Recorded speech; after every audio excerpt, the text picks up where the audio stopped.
Thank you, Paula. Thank you, Steve. So I've got the graveyard shift straight after lunch. You got a belly full of food. So I could sing, but the AV team have lost my backing tracks. So unfortunately, you've been saved. I could tell a few jokes, but we don't have time because Steve's giving me the eagle eye down here to keep on time. So I'm Dave Denner, Highways Technology Manager at Welsh Government. I'm also the current chair of the STREETWISE group. So what is STREETWISE? What does it do? When was it formed? So what we're going to give you a little bit of a potted history, go back in time. Just make sure you're all awake and engaged. How many of you were enjoying the TTF Conference? Raise your hands. Go on. Bit of exercise. There we are. Full room. So I know you're all awake and you're going to listen to me for the next 15 minutes. So collaboration. We heard a lot about this, don't we? Collaboration. But particularly in a connected world, what are we going to do with the streets of the future? We've had some great presentations, great suppliers, exhibitors. Really, really enjoyed the last 2 days. So 10T and Easy Way. So this is your history lesson now. This is the boring bit looking back in time. Many of you in the room might remember the old European Commission president, and he had this vision that he wanted to connect all the roads in Europe. And all these countries were working in little silos around Europe, and you were driving down different autobahns, different carriageways, etc. And what could we do to join these up? So back in 1994, the Trans-European Transport Network, or the 10T network, was formed, and it was a framework where many of the European countries were joined together. And if I go to the next slide, you'll see the 10T routes, and this is still active today. And as many of you will say, well, Dave, what's happened to Britain? Well, most of you remember back to 2016, it was a very divisive vote, and we came out of Europe, and so we don't have any 10T routes in the UK. But what does that mean for us? Well, back then, the original objectives of the Easy Way project was to try to prioritise and link all those international routes together. And there was the first ITS deployment projects back in 1995. And of course, in the good old days, there was money sloshing around in Brussels. So you could make bids and grants for some of your projects on the road network. And the UK, back in the day, certainly has benefited from many millions of pounds. Those projects then rolled into a scheme called Easy Way. And Easy Way, again, was a collaboration of different organisations that would make better use of those 10T routes. So why was Easy Way and what was ITS? Well, I think we all in this room know the benefits of ITS, making better use of our existing highway networks. But also it's about safety. You know, we want to minimise any road deaths. We want to minimise any injuries on the network.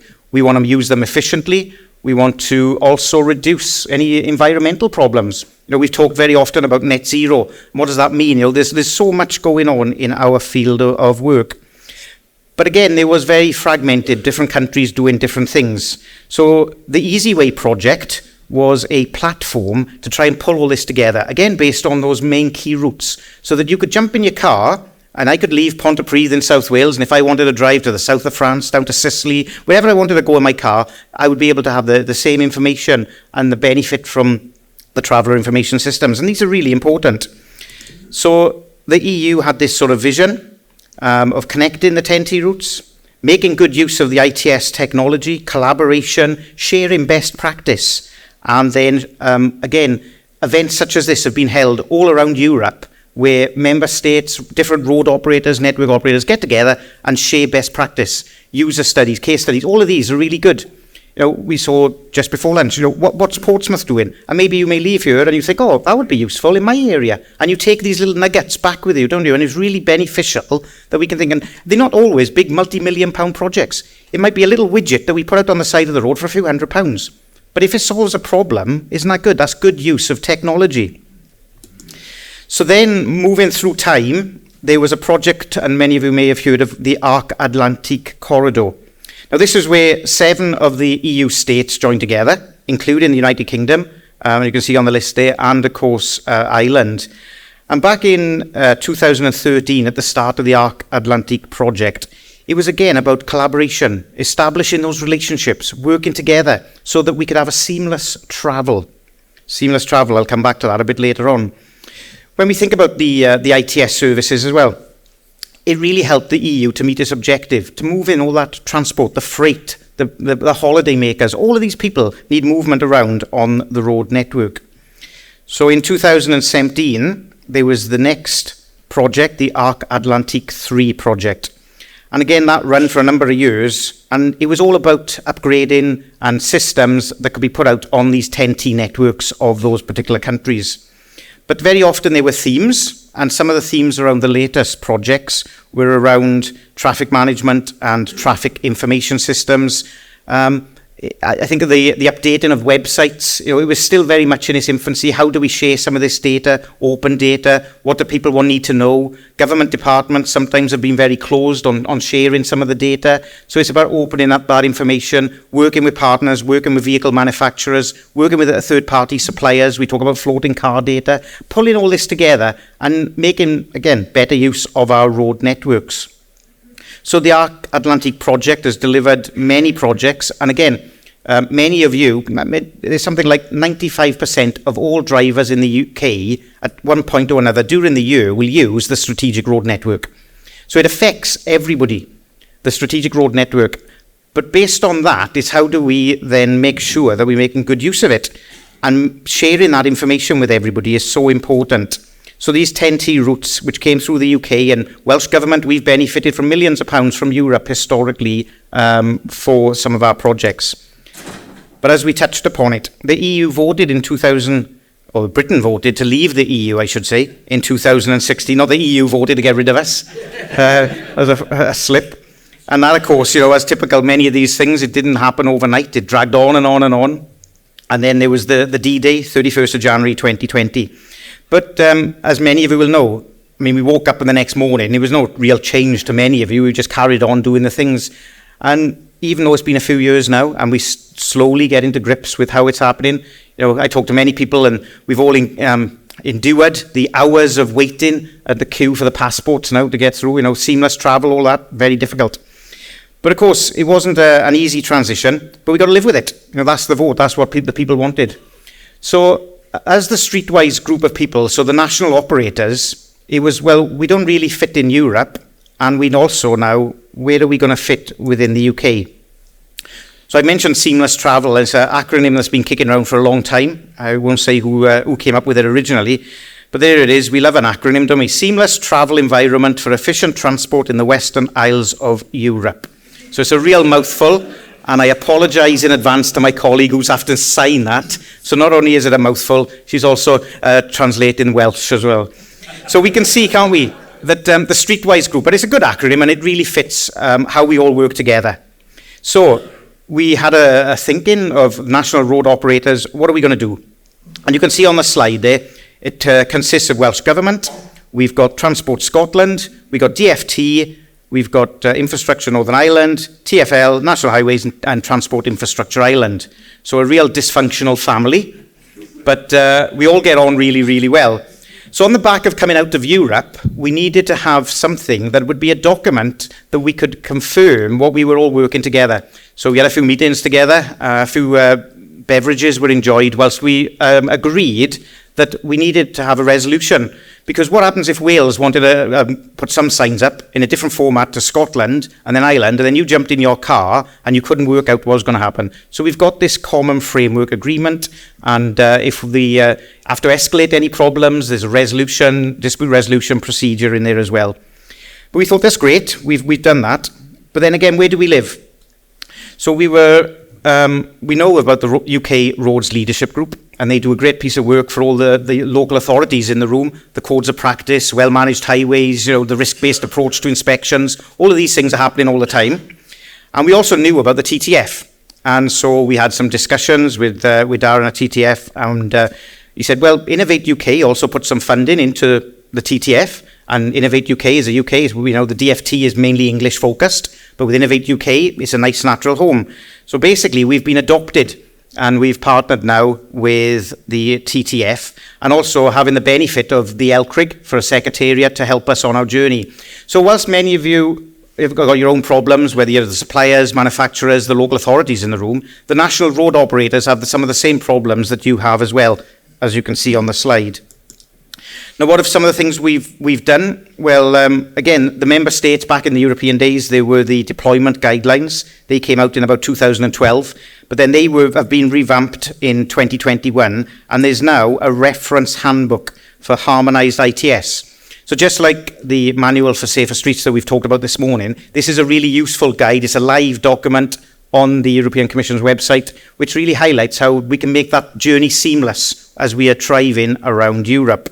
So it's a really useful guide that I'd encourage you to have a look at and have a read, because some of that might be really applicable to your local road network. And again, it's about sharing information. How many of you in the room would have known that that document is available? Unless you're a national road operator, perhaps you might not have looked at these particular websites. So we are here as we're joining with the TTF to do that.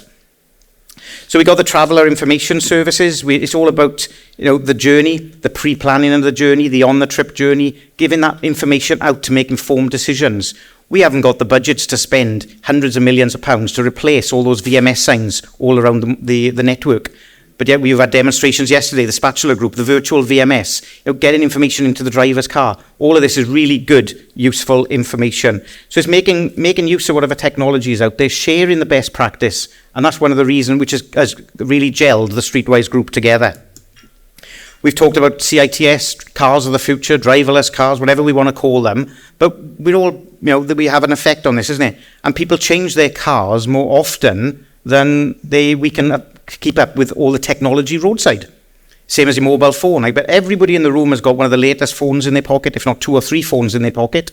But yet, we keep up with the technology that way. We've got the new laptops, we've got all these devices. So as we're changing our car, and the technology's in the car, but how much technology do we put roadside?